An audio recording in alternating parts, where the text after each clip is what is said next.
The shell, which smashed into Ala Ganina's 7th-floor apartment last weekend, made a hole which will not easily be mended.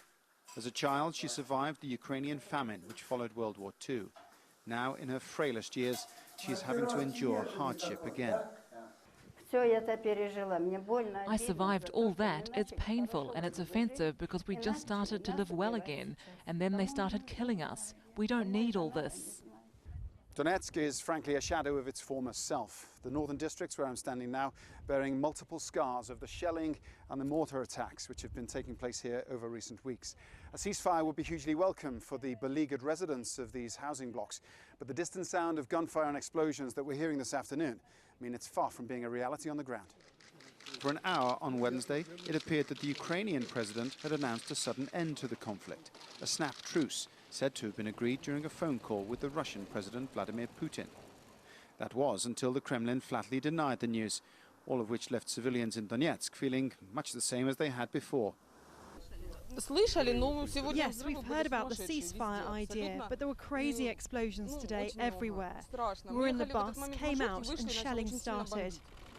But the Russian president, who is blamed by the West for stoking the conflict, now says he does have a plan, containing 7 proposals, most of which look remarkably similar to the 14-point peace plan which the Ukrainian president put to pro-Russian fighters back in June. But the Russian leader wants Ukrainian forces not just to stop operations, but to withdraw from around big cities.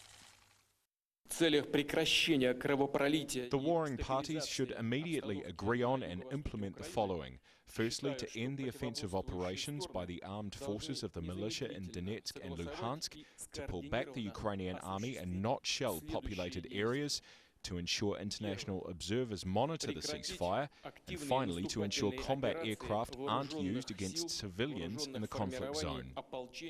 Separatist leaders claim not to have seen President Putin's plan immediately, but they were in broad agreement with its proposals. Let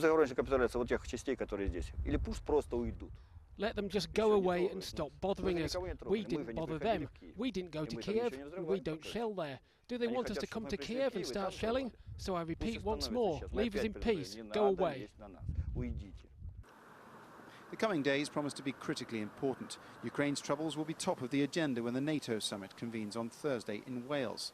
The contact group representing Kiev, Moscow and the separatists will meet again in Minsk on Friday.